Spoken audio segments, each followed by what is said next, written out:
get Yeah. stuck indoors with your significant other. You can also have an udder. Um, hello, mutter, hello, fodder. Here I am in Camp Granada. Um, and not drive yourselves crazy. I mean, we did. Uh, My wife and I, we drove ourselves crazy, but oh yeah, no, we're just here chilling together, watching Netflix and just talking crap. is she standing in front of you listening? It's okay. Blink twice if you're not okay. Hey, welcome back to Too Hard, Too Fast, the podcast with strong opinions and a new mic about things that we may or may not know too much about in order to broaden perspectives. In today's podcast, we have a guest co host who is also the guest because I'm going to be asking him questions about his life. We have Aron Mejia, aka Flame Fingers, on the social medias. Actually, also, we should say that he is from the future because we're recording on a Saturday. He's sitting on Sunday morning. So It's tomorrow. it's tomorrow. How's the future feel? It's too early to feel things right It's now, too, Jorge. It's it's too early. Aron is in Vietnam by way of Honduras. I said that way too like Englishy. I'm gonna say he's in Vietnam by way of Honduras. there you go. There you go. So we're gonna learn about Aron Mejia and what he's doing in Vietnam, why he's there, and what he has done with his life. Also, he's gonna ask me questions. I don't know what we're doing. We're just shooting from the hip. So sit back, buckle up. Let's go. Too hard, too fast. Boom. Welcome back. Welcome back. Welcome to Too Hard, Too Fast. Too hard, too fast. Too hard, too fast. Too hard, too fast. Welcome to Too Hard, Too Fast. Ladies and gentlemen, welcome to Too Hard, Too Fast podcast, the podcast where Jorge tells you 2 minutes before recording this that you need a tagline for the podcast. And here we are, ladies and gentlemen. Welcome to the show. The podcast of the century. All right, first question. Right off the bat, we usually ask, what are you drinking? Since it's 9 in the morning here, I am drinking, after a Saturday, may I say, I am drinking Revive Chang Moi, which is basically your knockoff Gatorade with salt and lemon. And I'm also some Say Hi C2, which is just some nice iced lemon tea or iced tea with lemon. There you go. That's what I'm drinking to So start you're my doing morning off. you're doing the recovery after a Too Hard, Too Fast. I am doing a recovery from Too Hard to Pass night. Yes. That Revive, does it already have salt and lemon in it, or you added it? No, it has. So it says Chang Moi, which Chang is lemon and Moi is salt in Vietnamese.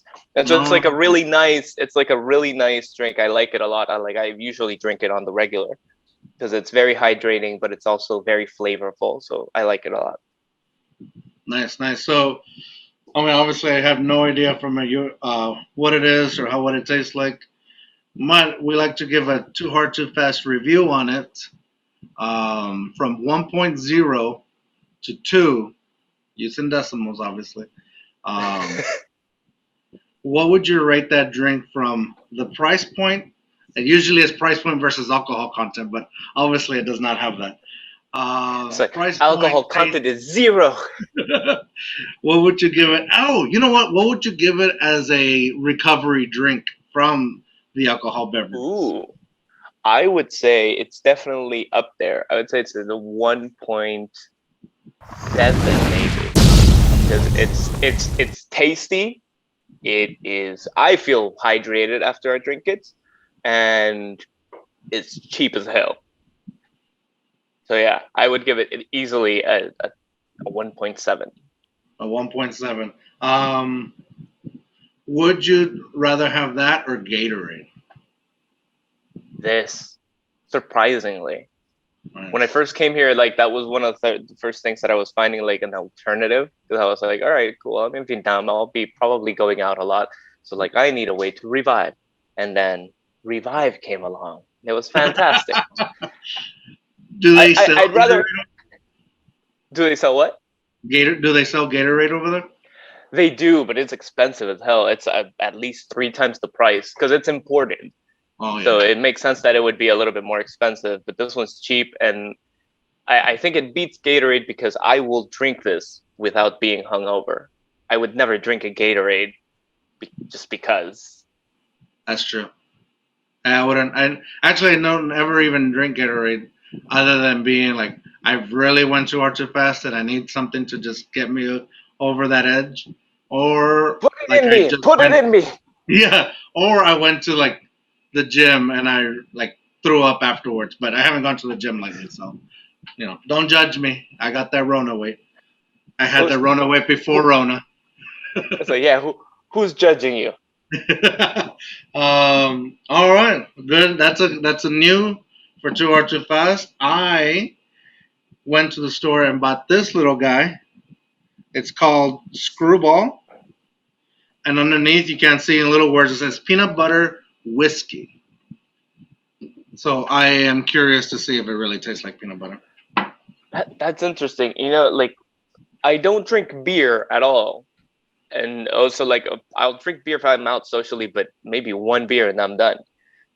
But when I went to Cincinnati last time, I didn't bring back a piece or a little piece of souvenir from one of the craft beer places that I went to, which is called a Sweet Baby Jesus, which is a peanut butter beer.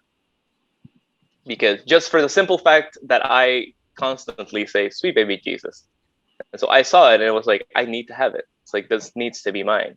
And it's just been sitting on top of my fridge for the last 2.5 years. And it'll keep sitting on top of all my fridges for the next life. Nice. It's in a can or in a bottle? In a bottle. Nice. That's awesome. In a bottle. Sorry, my brother. I was gonna say my brother lives in Cincinnati, so I wonder if they even have it. Like I went last time to visit him, but I think it's been earlier than 2 years. That's pretty cool. So you're just gonna leave it there, just never taste it. I'm just gonna keep it there. Yeah, I have no interest in tasting it because it sounds terrible. Peanut butter beer, but the label was nice and the bottle looked pretty, and I was like, yeah, no, that's just something that's at my home now. I have never heard of peanut butter beer, but lately I've heard it like in the past month. I've heard it at least 3-4 times as people making beer, Really? Or peanut butter beer. Yeah, and then we even had this brewmaster on the podcast, maybe like last month or so, where he makes peanut butter beer, and it's not he, like one of his uncles who also is a brewmaster at a different brewery. They have peanut butter beer.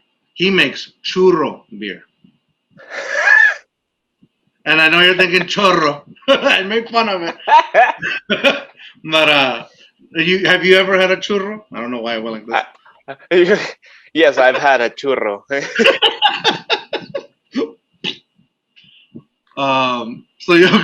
So yeah, I wonder what that tastes like. And actually, I was supposed to be at their grand opening this weekend, but I was like, nah, it's too far to drive. I'm sorry, I can't make it. Blame it on the busy vid. person. What's that? I'm a busy person. I can't make it to your churro beer opening. I couldn't drive 9 hours though. So I no, blamed it on much. the pandy. I blamed it on the pandy. I said, the pandy's going on. I can't really. Nobody should ever drive 9 hours. No, that's crazy. It's one of the things that I find interesting about the USA how people over there will drive easily 12 hours and be like, oh yeah, it was just 12 hours. I was like, no, that's insane. Like in 12 hours, I could literally have crossed 4 countries across my little piece of land. Like, no, like, why would you do that? Exactly. And in Texas alone, you drive 9 to 11 hours, you're still in Texas. Yeah, it's like, no, that's terrible.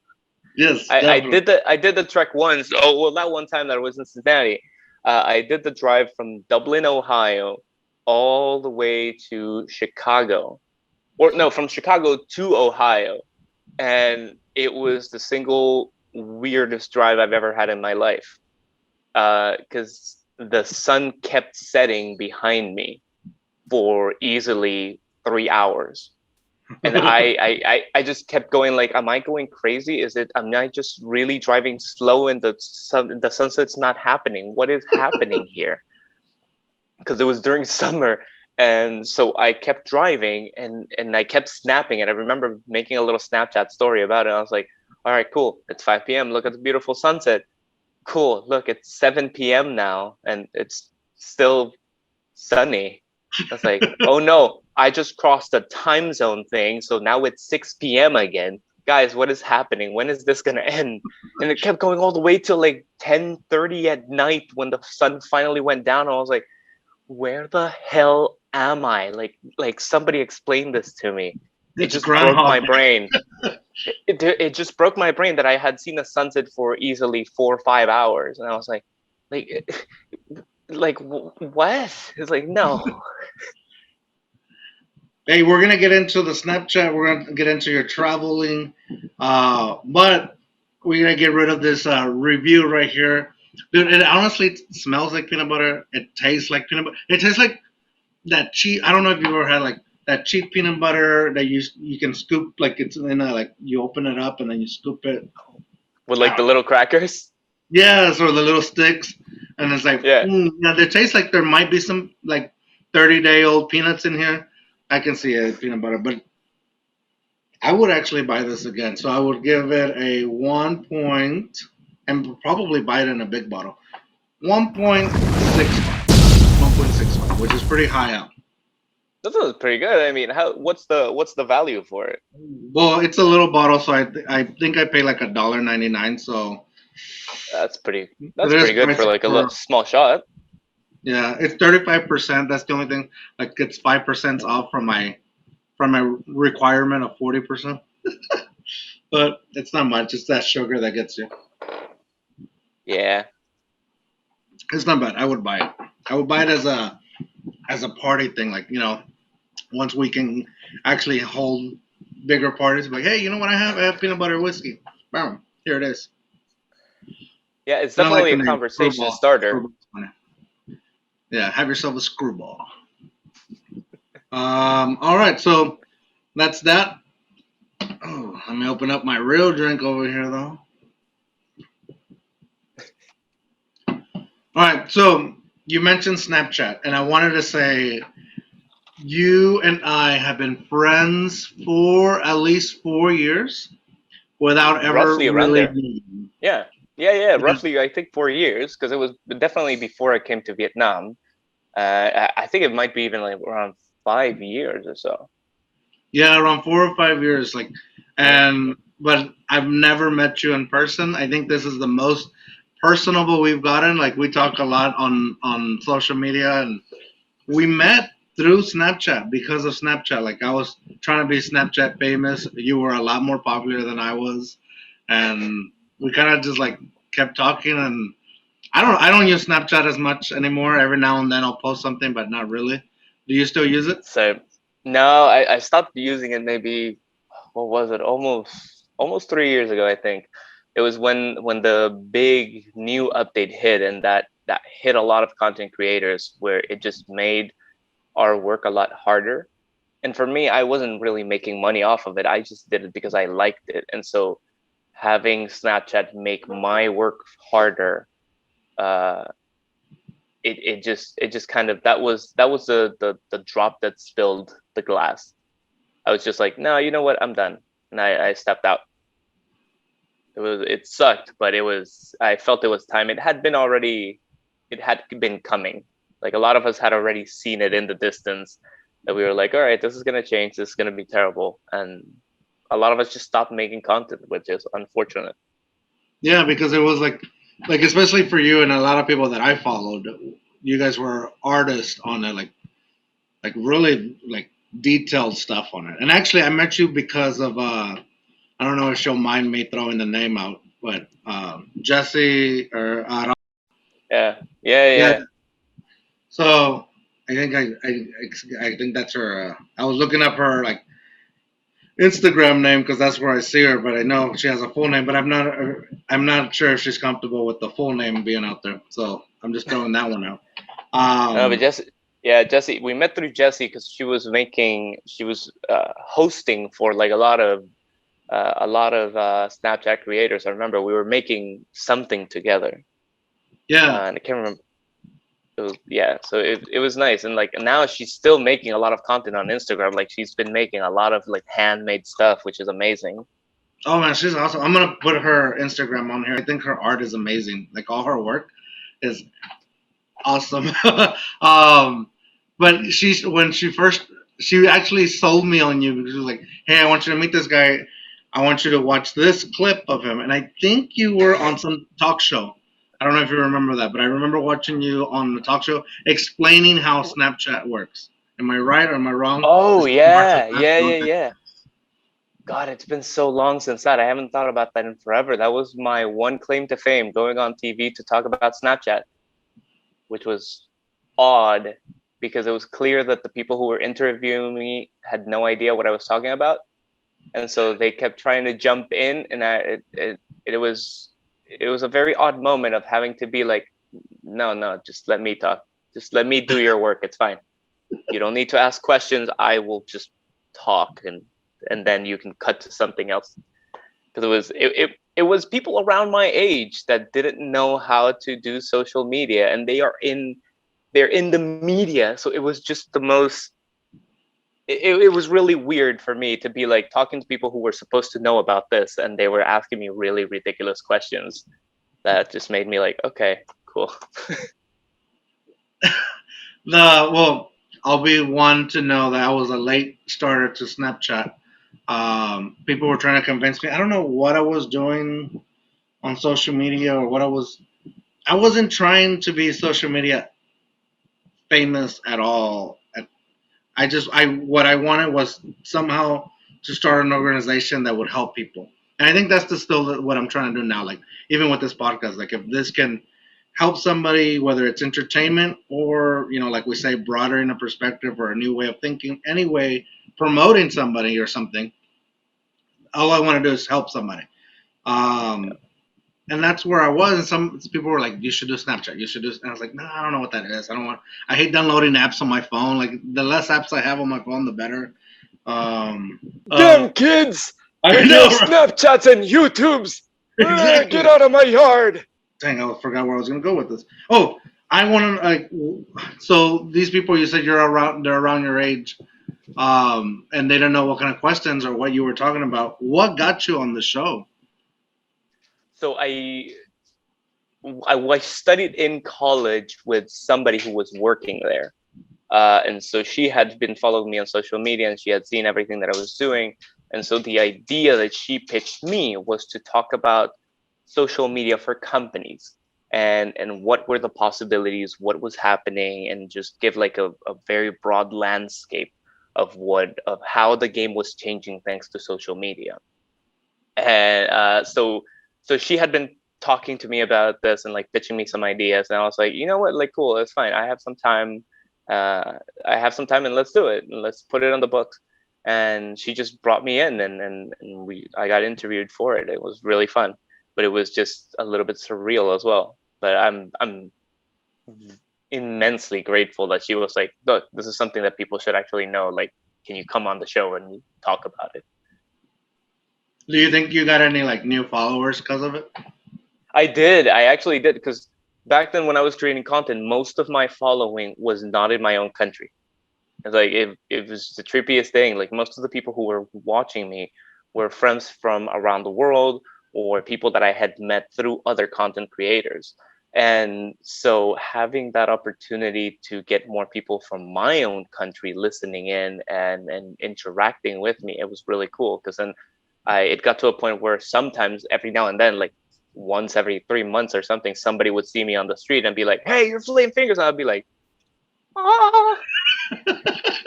I'd be like, "Yes."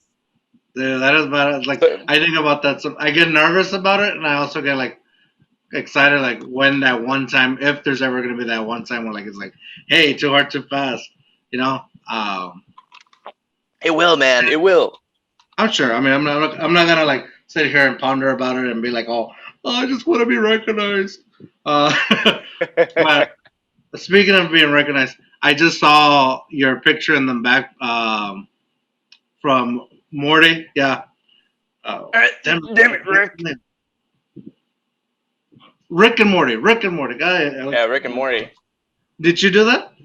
Yeah. So I've painted most of these, I think. So I painted that one, this one. Oh yeah, I've actually painted all these except for that one. That one, my fiance gave it to me for my birthday 2 years ago, I think. Oh, so it's just, So, did she do it or did somebody else? yeah. She painted it. Yeah, it's like this is a household of art. So we That's my paint a favorite lot. one. That's my favorite one. Yeah. We paint a lot. We're about to move. So these are all in like a little ledge where the cats unfortunately walk around all the time, and so every now and then we'll be bonked by one of them. But we are moving next week, and we're finally gonna put them up on the walls. So I'm very excited about that. So after Snapchat, do you still want to do anything like that ever again? Do you still have a desire for that? I do, but I think that the social media landscape has changed so much that I don't think the kind of content that I was creating would have the same effect on people. And honestly, I just don't want to put the work in it. It's like to make it effective, I just don't want to put in the work. It's like that's the real honest truth. I'm too lazy for it now. I'm like, nope, I have too much things going on. Back before when I was doing social media, I used to have customer support work online, which meant I had a ton of downtime. And that's honestly why I was so productive in social media. I was like, yeah, no, I just have a lot of time to like prep scripts, to create things, to, edit. And then now I just don't have the time for it. It's that simple. But I do have an idea for a podcast that I want to start creating. And I've been like starting to develop it a little bit. So hopefully in here, maybe like a month, I'll have something like prepped and ready to go. What do you think maybe, or do you want to say like what you're thinking, or? So it's a podcast. Or you're gonna be Hollywood about, and be like, it's secrets. Sorry, no, it's like the script is still in production. We can't talk about it. Like, I have an NDA. No, it's a podcast about talking about passion.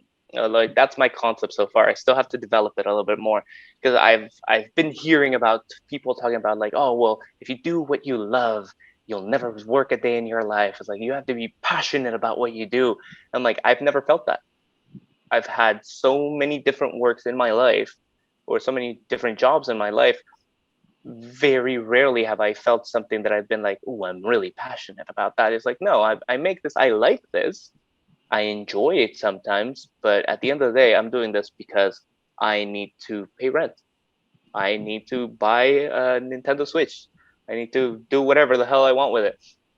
But very rarely have I found something that I'm like, oh yeah, no, I'm passionate about this. And so I would love to explore that concept with people who are really passionate, who like exude that energy of passion. And so that's what I'm going for. I'm going to be trying to talk to people who I can see are really passionate about things and see where that passion actually comes from, how it develops to help other people. Because I know for a fact that a lot of people right now, especially now during COVID times, are lost and they're not sure what to do, or they're stuck in a dead-end job, or they are just wanting to do something but not finding the energy or not finding the drive to do things. Meanwhile, some other people are like flourishing and they're like, oh, I've been baking bread for the last 9 months. So I'd like to explore that concept of like passion and where it comes from, and what really, like, what do people actually do with it? Also, I want to know somebody that's still baking bread. You bought your bread maker because of the pandemic, and we're indoors. We're gonna make our own bread. The stores are empty. Are you still baking bread? Because I doubt it. I doubt it. We threw ours I out never, a long time ago. I never bake bread because luckily, and we'll talk about this a little bit more, but luckily for us, we haven't had COVID here. Like, we've been scot-free. I mean, life has been normal for the last year, and in a lot of ways weird, seeing the world burning around you. And I feel like that little dog from the webcomic just being like, this is fine. Yeah. This is fine. Everything's okay. Everything's Like everything's okay here. Sorry. But, I do want to but no, talk about that more, but before you bring us down into a mood, before YouTube pushes us down and says, "No, you're going to be suppressed," I want to talk about fun stuff first. No, Yay. um, fake happiness, or what is it called? It doesn't matter. There's a new term nowadays that people have been using, especially around like toxic work, where it's like where you have to fake your happiness. Especially nowadays, that's been more like I don't know what the word is. I can't think of it, but that's what it is. Like where it's like where it's like everything's good, right? Everything's good. It's like yeah, everything's good, but really inside you're like, ugh. Inside of you're just dead. Yeah. There's a word for it. And if I can think of it, I'll plop it up. If you're watching on YouTube, you'll see it. If you're only listening to us on audio, then sorry. But I can look it up, but this is too hard, too fast. We don't check facts. We don't check facts. It's like Donald Trump didn't check facts. Why would we? And now we're definitely suppressed. So anyways, well, I don't know where I was going with all that. But where'd it go? You were going too hard, too fast. You went too hard, too fast. You definitely pulled a worm on me and threw me off the rails, and I have no idea where I was going to go before we started talking about the pandemic. Yeah, we were talking about baking bread. Baking bread? No. No, I have not had any weird new hobbies or anything. I didn't learn anything during the pandemic. Like I'm one of those people. I learned nothing. I learned that I'm okay being a recluse. Like I'm really okay with being a recluse. I learned that I really loved my girlfriend and that I was very lucky to have her with me because I saw people struggling on their own and I was like, oh yeah, no, we're just here chilling together, watching Netflix and just talking crap. Is she standing in front of you, listening? It's okay. Blink twice if you're not okay.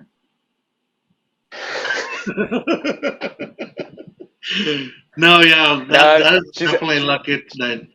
I mean, that's the best proof. Like, if you can like get stuck indoors with your significant other, you can also have an udder. Hello, mutter, hello, fodder. Here I am in Camp Granada. And not drive yourselves crazy. I mean, we did. My wife and I, we drove ourselves crazy, but it did help that we kind of liked being around each other. It does. Yeah. Like I saw so many people break up during like the lockdowns here, and we didn't even have it that bad. But I saw people break up. I saw people get together. I saw people who ended up like, all right, yeah, no, cool. We've been dating for like 2 weeks, but we survived quarantine, so we're getting married. I'm like, well, all right. I was like, oh yeah, congratulations, getting married. I was like, okay. But yeah, no, we got really lucky. Like we match each other's energy very well, and so it's just very fun. Honestly, being with my fiance, it's fantastic. So I got really lucky. But yeah. So before we continue this COVID talk and this pandemic talk, Bring us back. I have to mention like you're from Honduras, born and raised. Born and raised. Born and raised. You did travel into the U.S. for work. What kind of work did you do in the U.S.? Well, I mostly traveled to the U.S. for fun, honestly. My life has been a series of travels. So through a migrant caravan or an airplane? Oh, if only. Like, no, I had to pay my way. It sucked. But no, I used to travel a lot because I volunteered with an organization called CISV mainly. So we used to do camps for children and for youths from 10 years old to like 18 years old. And so I would volunteer with them as a leader. So every summer for like, I think what, maybe 6 years, I traveled somewhere in the world with a delegation of children. And we would go to a camp where other delegations from other parts of the world would get together, and we would live together for 3 to 4 weeks, doing activities and talking about it, developing different topics like conflict resolution or intercultural awareness, or that sort of thing. And so that's how I got to see a lot of the world. Honestly, it was thanks to those kinds of trips. But But with it in the wasn't. US, Sorry, yeah, because when we first talked a long time ago, when you first told me you were going to Cincinnati, I had the thought that you were doing it as like a spiritual retreat or something religious and that along those lines or something. like CISV definitely sounds like a cult when you look at it very closely. It's like we've got our leader, we've got our songs, we've got our rituals. It's like it definitely qualifies as a cult. This is a very open secret in our organization where we're like, no, yeah, CSV is definitely a cult, man. It's like even if we qualify, it's like it's a cult. Sorry. So you're like the Um, Tom Cruise of the organization. yeah, like that's who I am. I'm Tom Cruise. Mission Impossible, baby. But yeah, it was a lot of fun, man. It was interesting to get to travel the world and get to meet people. And we'll bring it back to Snapchat. That is literally why I started doing Snapchat. I had so many friends around the world that it was hard for me to keep in touch with them. And then when I started creating content, they were my first audience. It was just people from Norway, America, from Europe, Asia, whatever. And it was just all these people who first started me off of being like, oh, like, look, my friend's making this and he's really funny, or he makes really good art. Like, here, like, you should follow him. And that's how my first audience was built. It was through friends and word of mouth. Man, that is pretty cool. I'm very lucky because very few people get to travel the world and get paid for it. Yeah, Also, yeah, yeah. very few people just get to not travel the world or get to travel Yeah. the world. I think I said that wrong. Uh, did you have to get like a working visa to travel or to stay, or you wouldn't stay that long? No, Your trips weren't that no, long. yeah, I wouldn't stay that long, and since it wasn't technically working, it was more like a volunteering position. Then it was all fine. You would just get a tourist visa, and then that would be fine. Oh, okay, okay. So, am I wrong? You never got paid for it. It was just volunteer. No, no, it was all volunteer based. So your payment was the trip. It was like, Oh, okay, okay. here you go. Your payment is here. We pay for your plane ticket. Like between the delegations, usually for children, so their parents pay for your ticket, and then you are in charge of not letting them die for 3 or 4 weeks. It's like, there you go. That's your payment. Go have fun protecting children. And the meals were included. Yeah, yeah, everything's included. Like basically, we live at a campsite for all that time. So depending on the age group, it just kind of varies a little bit. Like for the 10, 11-year-olds, for example, we do most of the things. It's like we cook, or if you go to a really fancy campsite, then you have the cooking staff. Um, for as they grow older, you give them a little bit more responsibility. For example, the 13, 14-year-old, they start planning some of the activities. We give them that space for them to make it their camp. By the time they get to 17 and 18-year-olds, we have a program that's called Seminar Camp, which basically we as leaders hand off the camp to them. And so this is like their graduation present, where it's like, okay, you're here for 3 weeks. You got to figure out the name of the camp. You got to figure out what the theme is going to be. You're going to have to plan activities every single day for 3 weeks, and you have to plan new things. So they gain entirely control for the camp, and it's amazing because most of these kids have grown up in the system. So they already know how to run an activity. They already know what's expected of them, and some don't. And so it's nice to have that fusion of people working together, some who know, some who don't, and everybody learning at the same time. So it's pretty cool. It's nice. and I loved it. I loved being a part of it for 20 years almost. Wow, that's a long time. Yeah. So what got you to Vietnam? In part that.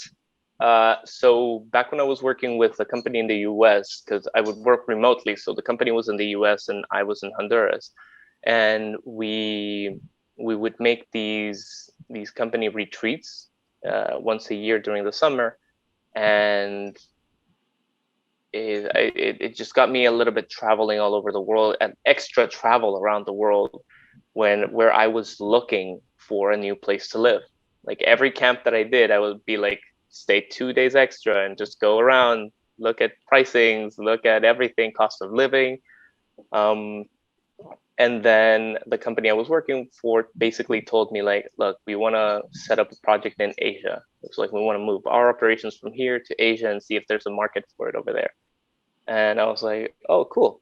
And it just I kept it in the back of my mind. So I did a camp at Michigan City, Indiana, where I met my now fiance.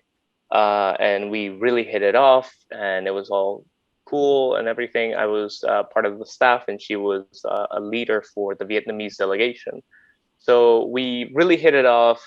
We end the camp, and we keep talking throughout that year. And she invites me the following year to a camp here in Vietnam. And so I came here. I said, like, yeah, like I've never been to Asia. Like, hell yeah, I'll go. So we came here to Vietnam, did a little camp, and we really hit it off, and we fell in love. And then my company was like, hey, remember that project in Asia? Like, can we run it or something? I was like, can it be anywhere in Asia? I was like, they were like, yeah, it doesn't matter as long as you're in Asia. Like, we just need somebody like in the time zone setting everything up. I was like, can it be in Vietnam? I was like, yeah, sure. They're like, yeah, sure. Again, we don't care where it is. And I was like, okay. And so I was like, I had come to Vietnam that summer, and it had been fantastic. It was like, I felt safe here. I felt like everything was really nice, that the environment was very different to what I was used to. And so I decided to make the move, and it just all kind of worked out, luckily. So Yeah, far. that is like the perfect, like everything falling into place the way it should. Yeah. It literally just like all just clicked into place at the right moment. Because with my girlfriend back then, she didn't want to do long distance. She was like, look, I've done long distance. It's never worked for me. I was like, yeah, I've done it too, and it ended up terribly. But how about we do it again? And so she gave me an ultimatum. I was like, no, but you have to fucking come back here at some point. I was like, all right, I'll be back there in 6 months. And then I ended up moving here, maybe 4 months, 5 months after we started dating, and it worked out. Wait, so you said your girlfriend back then? By saying back then, you mean because now she's your fiance? Now or she's my fiance. Okay, No, okay, no, because I was thinking. Fiance. I was thinking, oh, you're talking about somebody different, and so I was like, which girl? I moved here for a girl, and then she dumped me. She did ask me, like, hey, can I be on the podcast? I'm like, if you wake up. I'm like, all right. Hey, if she's down, she's down. I'm down. That'd be cool. Again, it would be if she wakes up, Jorge. It's like, if you see this after, honey, hi, you didn't wake up on time. I shook you. I like tapped. I was like, I did that to my wife the other day. I was like, hey, I'm leaving. Well, actually, I go nicely first. I didn't violently just shake her. I went. I was like, hey, I'm leaving. Because usually I'll let her know when I'm leaving. Nothing. And I'll play with her feet because that usually wakes her up. Nothing. So then I start violently shaking her. I'm leaving, and I don't want to be too loud because I don't want to wake up my son. But I'm like, I want to let you know that I'm leaving. Nothing. So then I start poking her nose. Dude, like, for real. At that point, Jorge, she didn't care that you were leaving. Just leave her alone. Yeah. She was already pretending. She was like, just leave, dude. Just leave. I don't want to. Not gonna happen. Just leave. Pendejo. Just like, no. Yeah. So I was like, okay. She's not waking it up. I was like, okay. I guess I'm gone. And then I like an hour later, you didn't wake me up. You didn't say goodbye. Like I tried. But it's funny. It's always funny whenever she's like in that like deep sleep. Like she'll even wake up and have a full conversation with me. There was a moment where there was one of those water bugs, of big cockroaches, and I don't know. I didn't expect it, and I just like here in Texas they fly. I don't know if they do it in Honduras or in Vietnam, but here in Texas, those cockroaches they fly. So I just dropped from behind me, like kind of sneak attacked. I went ah, like yeah, 100% screamed out like murder. And she goes, "Dude, what's happening? What's going on?" He goes, "Cockroach," and I'm trying to like smash it, and I can't get it. And for some reason, she just grabs like disinfectant spray or something, and she's Oh just God. spraying the heck out of it. Just like, what is that gonna do? Clean it? What is that gonna do? She goes, "It's gonna kill it." And I'm like, "It's not gonna kill it." And I chase it to the other room. All of a sudden, it just goes. I don't know if it passed out or died, but I grabbed it, crumpled it, and threw it in the trash can. Just got And really she was high. like, yeah, and I go, oh, I look at her and she goes, "See, it killed it." I was like, "I don't know if it killed it, but thank you." So she goes back to sleep. I went to work. 2 hours later, she texted me. She goes, "Did we talk today before you leave?" We killed a cockroach together. We had a whole event. Yeah, you yelled at me for yelling. It's So yeah, brilliant. No, that's the whole thing. So my in case she doesn't wake up, for next time we'll have you on. Were you afraid? Wait, what if things didn't work out? And I knock on wood. I don't want to mess anything up. Jinx it. still could not work out. but I got a rock in her finger, but that's not a done deal. you never know. I mean, you never. I may have to go back to Mexico. No, señor. Also, speaking of which, I did want to mention, you don't have an accent. For is Spanish being your first language? I have an accent when I want to have an accent. I It's like if I want to sound like this, I can, but I don't.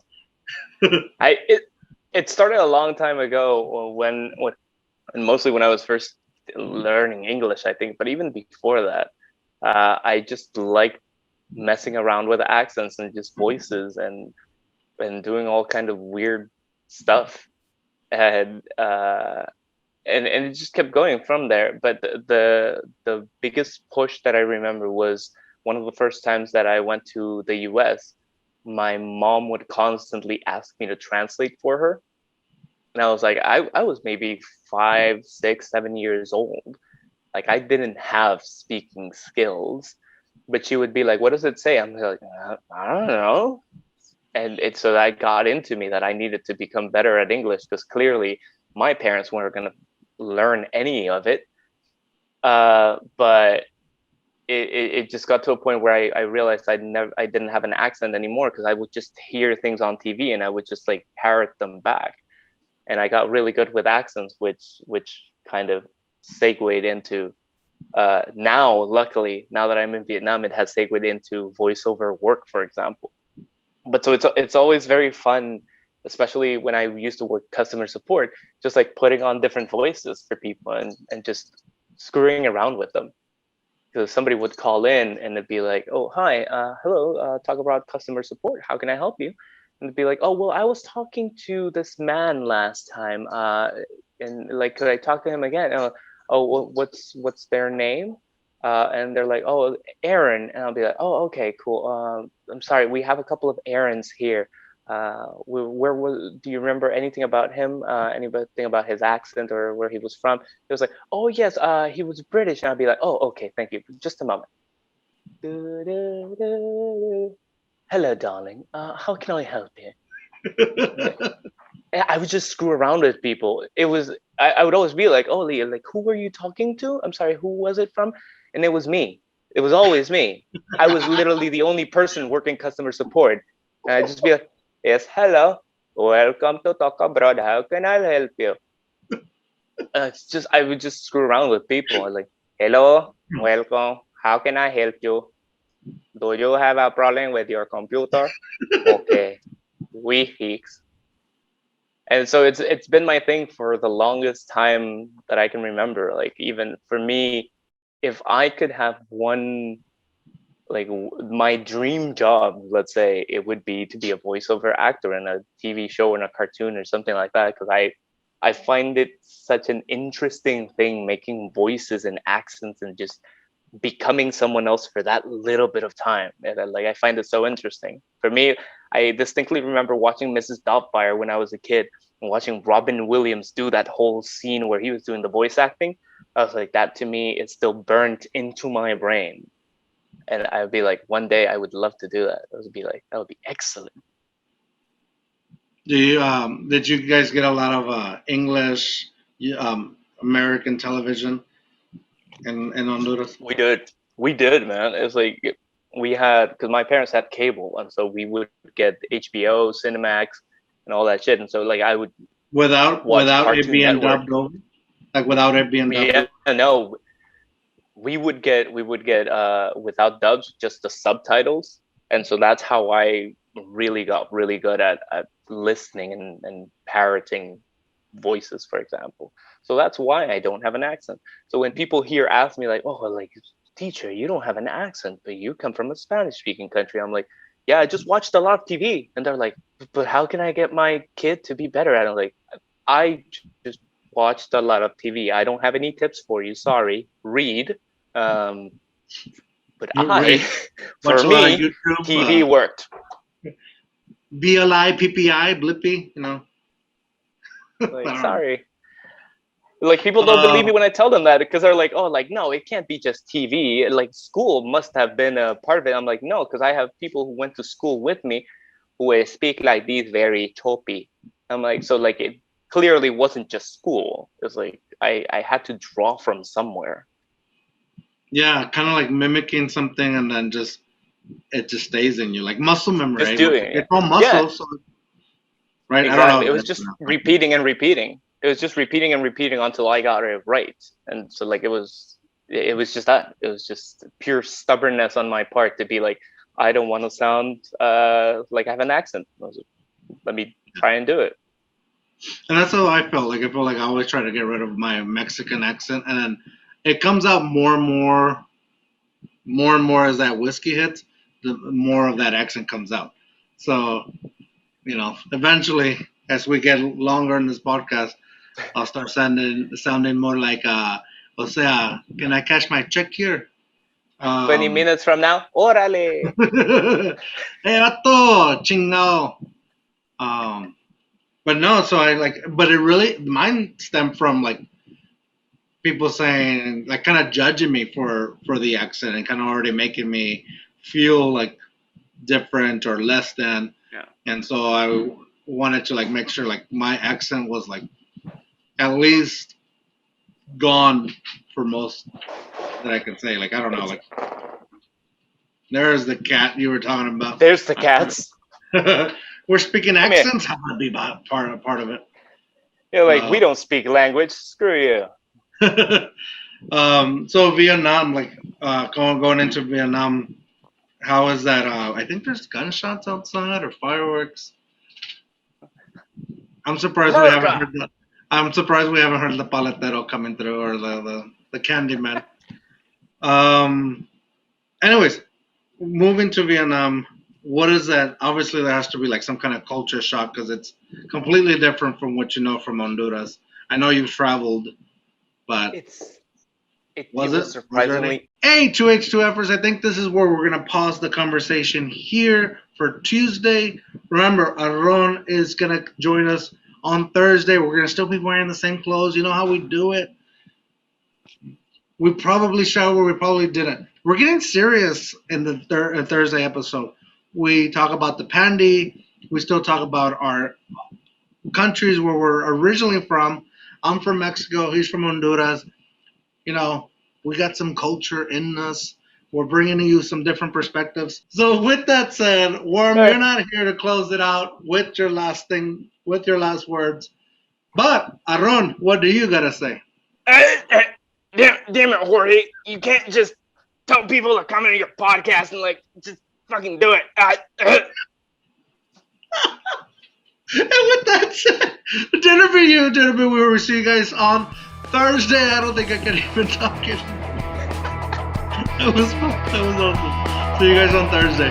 Bye. It's the